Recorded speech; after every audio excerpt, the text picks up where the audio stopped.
एक नरेटिव्ह पसरवून काही केलं तरी सुद्धा आता लोकांना, कारण लोकांना आम्ही डायरेक्ट खात्यामध्ये पैसे दिले डीबीटी. सचिनजी, आम्ही तुम्ही म्हणत होता मिळणार नाही, आम्ही पैसे धडाधड टाकले खात्यामध्ये. निवडणुकीमध्ये आचारसंहितेमध्ये पण तुम्ही त्याच्यामध्ये बाऊ कराल ही योजना बंद केली. निवडणूक आयोगाने केली असती समजा 1 महिना, परंतु तुम्ही म्हणाले असते योजना बंद झाली म्हणून आम्हाला माहित होतं, म्हणून पुढच्या महिन्याचे पैसे पण आचारसंहितेचे आम्ही दिले. त्याला देखील मनाचा मोठेपणा लागतो भाई. काय त्याला द्यायच्या दानत लागते. देना बँक पाहिजे, लेना बँक नाही. असं काय करताय?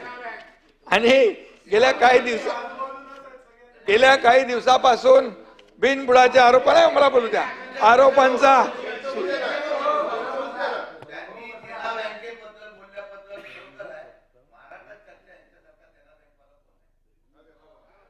देना बँक फुल फॉर्म मध्ये प्रॉफिट मध्ये आहे.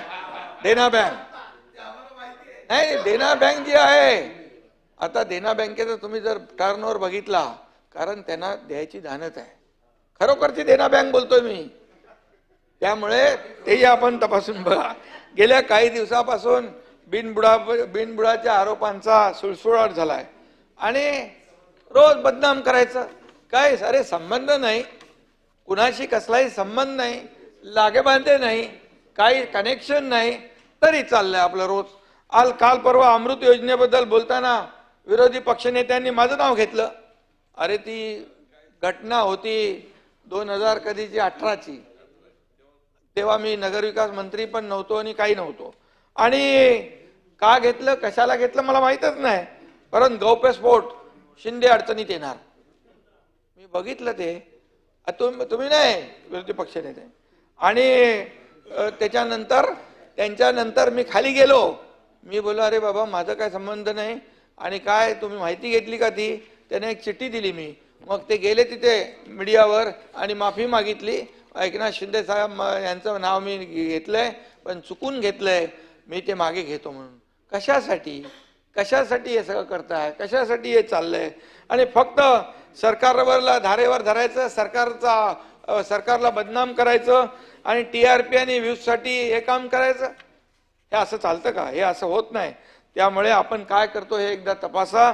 आणि खरं म्हणजे यापुढे असं काम होता का ते ठीक आहे. जे जर चुकीचं असेल त्याला चुकीचं म्हणा, पण जे चांगलं सरकार करत असेल त्याला चांगलंही म्हणा शशिकांतजी. त्यामुळे माझं एवढंच म्हणणं आहे, सरकार म्हणून आम्ही सर्व बाजूने, विरोधी पक्षाची जरी संख्या कमी असली तरी सुद्धा सूड भावनेने आम्ही कुठलंही काम करणार नाही. विरोधी पक्षाचा मान सन्मान जो आहे तो आम्ही ठेवणार. सरकार आणि विरोधी पक्ष हे 2 रथाची चाकं आहेत. त्यामुळे आम्ही कुठलेही तुम्हाला अंडर एस्टिमेट करत नाही, पण आम्हालाही तुम्ही हलक्यात घेऊ नका आणि अंडर एस्टिमेट करू नका, एवढं मी सांगतो. आणि म्हणून निदा फाजली यांचा एक शेर आहे. निदा फाजली यांचा एक शेर आहे, उसके दुश्मन है बहुत, लेकिन आदमी जरूर अच्छा होगा. आणि म्हणून उलट सुलट बातम्या पेरण्याचा सिलसिला अजूनही चालू आहे. रोज काय संबंध नाही, काय नाही, चाललंय आपलं. काय महायुतीत बेमनाव, याला स्थगिती, त्याला स्थगिती, कोल्ड वॉर, काय काय फेक नडू. मी गंभीर दिसलो की म्हणाले गंभीर आहे, नाराज आहे. हसलो की बाबा हसला. अरे, आणि या काय बातम्या होऊ शकतात? अरे या काय बातम्या होऊ शकतात का? आणि म्हणून मी या ठिकाणी एकच सांगतो, मी कधी पातळी सोडून बोलत नाही. कमरेखालच्या वार म्हणजे बिलो द बेल्ट मी कधी टीका करत नाही. माझा तो स्वभाव नाही आहे. पण मी आपल्याला एवढंच सांगतो, एवढं लक्षात घ्या, अगर फितरत हमारी सहन करने की नहीं होती, तो हिम्मत तुम्हारी कुछ कहने की भी नहीं होती. अरे तुम्ही आरोप करत राहा. हा एकनाथ शिंदे आरोपाने नाही, कामातून उत्तर देणार. 2.5 वर्ष आम्ही तेच केलं, म्हणून लोकांनी आम्हाला भरभरून दिलं. बोले अरे ह्याच्या मागे तुम्ही लागलात, हा शेतकऱ्याचा पोरगा आहे, मुख्यमंत्री झालाय, अरे याच्या मागे का लागलेत? पण मी आरोपाला उत्तर आरोपाने नाही, कामाने दिलं. अरे मी डीप क्लीन ड्राईव्हला जायचो, कधी बघितलं होतं रस्ते धुताना? हा एकनाथ शिंदे मुख्यमंत्री असताना मुंबईच्या रस्त्यावर फिरला, डीप क्लीन ड्राईव्ह केलं. ब्रिटिश काळात कधी रस्ते धुतले जात होते? मी स्वतः जायचो, सगळे तिथले लोक यायचे, सोसायटीतले लोक उतरायचे, NGO यायचे, लहान मुलं यायचे, त्यांनी पहिल्यांदाच बघितले नवल. आणि रस्ते साफ झाले तेव्हा पोल्युशन कमी झालं. नाले सफाई बघायला गेलो. का नाले सफाई बघायला जाऊ नये? नाले सफाई गेल्यानंतर लोकांना मी सांगितलं, अधिकाऱ्यांना सांगितलं, तुम्ही किती गाळ काढला त्याच्याशी मला देणं घेणं नाही, पण इथं पाणी तुंबलं तर तुम्हाला नारळ देणार, पाणी नाही तुंबलं तुमचा सत्कार करणार. आणि त्याचा इम्पॅक्ट झाला. म्हणाले हे काय काम मुख्यमंत्र्याचं असतं काय? मग कोणाचं असतं? मुख्यमंत्र्याचं काम काय घरात बसायचं असतं का? फिरायचं असतं, काम करायचं असतं, लोकांमध्ये जायचं असतं. यासाठी मुख्यमंत्री ग्राउंडवर फिरणारा, फील्डवर काम करणारा मुख्यमंत्री म्हणून सहज भेटणारा, accessible, approachable, common man. CM म्हणजे चीफ मिनिस्टर नाही, कॉमन मॅन. आता देवेंद्रजी सीएम आहेत, मी आता म्हणतो DCM आहे, आता मी dedicated to common man. Common man, सर्वसामान्यांची नाळ तुटता कामा नये. बाळासाहेबांनी आम्हाला शिकवलंय, धर्मवीर आनंद दिघे साहेबांनी शिकवलंय. नाता भाऊ, सर्वसामान्य माणसाच्या पाठीशी उभं राहण्याचं काम आम्ही करतोय आणि म्हणून आम्ही कामातून बोलतोय. आणि एवढंच मी सांगतो, मगाशी मी म्हटलं आपल्याला की आम्ही तुम्हाला अंडर एस्टिमेट करत नाही. तुमचा मान सन्मान विरोधी पक्षाचा आहे. सभागृहात देखील आमचे अध्यक्ष ठेवतात, सगळे आमचे बाकी लोक ठेवतात. आमचे अध्यक्ष पण तुम्हालाही बोलायला देतात, इकडे पण न्याय दोन्हीकडे सगळं करतात. आमच्या निलमताई होत्या, त्याही ते करत होत्या, त्याही करतायत, ते जेव्हा असतील तिकडे असतात तेव्हा. त्यामुळे आमच्याकडून अन्याय होणार नाही. पण तुम्ही देखील अतिरेक करता कामा नये.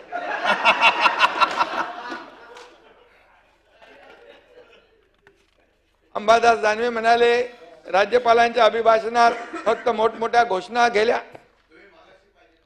मोठमोठ्या घोषणा झाल्या. कधी?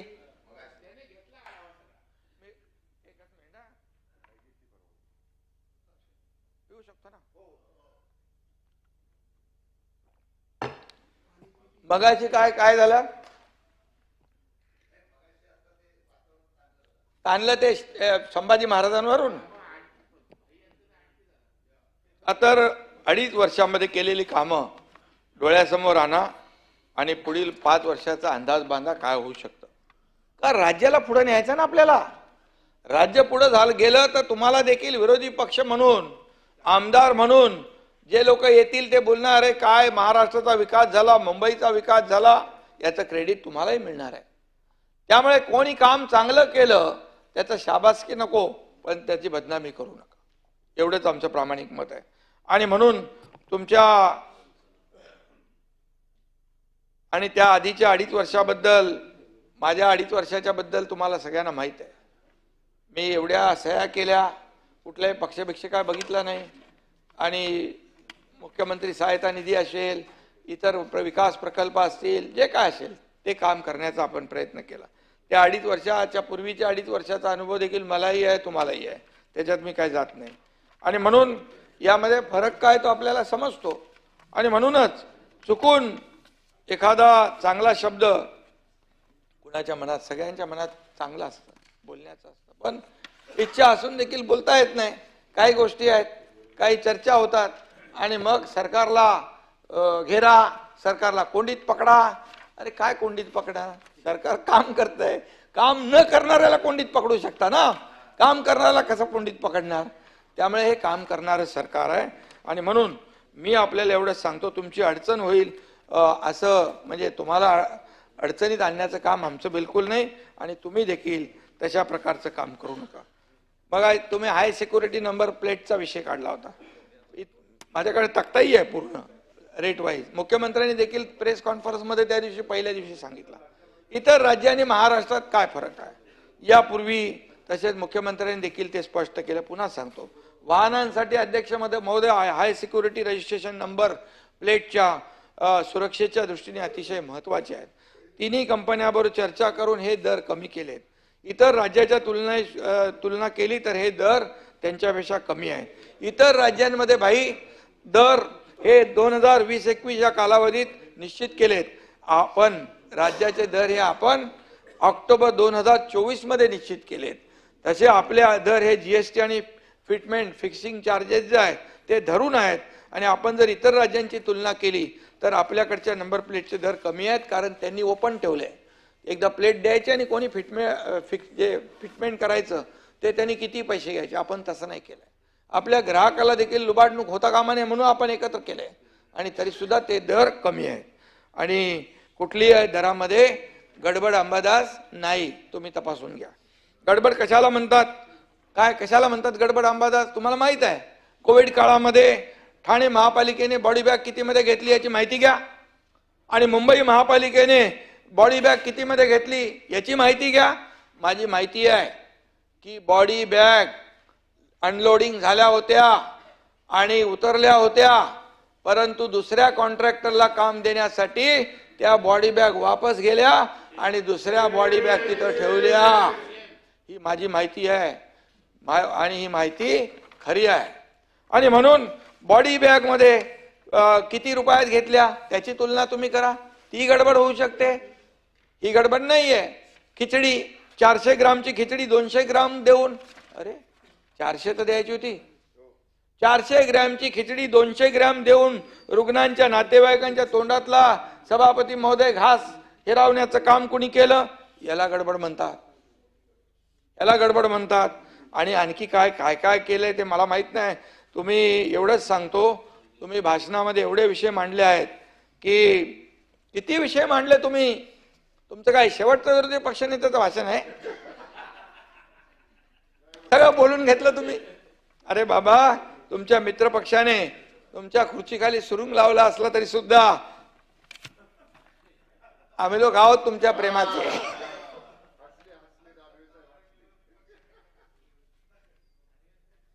तुमचे नेते मागे उभे राहिले नाही तर सुद्धा या ठिकाणी विरोधी पक्ष नेत्याचा मान सन्मान करण्याची आमची संस्कृती आहे, आमची परंपरा आहे. त्यामुळे टोलची मुदत संपलेली असताना नव्याने पथकर वसुली कंपन्यांना दिली असे विरोधी पक्ष नेत्यांनी सांगितले. मुंबई पुणे एक्सप्रेस वे साठी 30 एप्रिल 2030 पर्यंत पथकर वसुलीचे अधिकार हे ऑगस्ट 2004 मध्ये दिले आहेत अंबादासजी.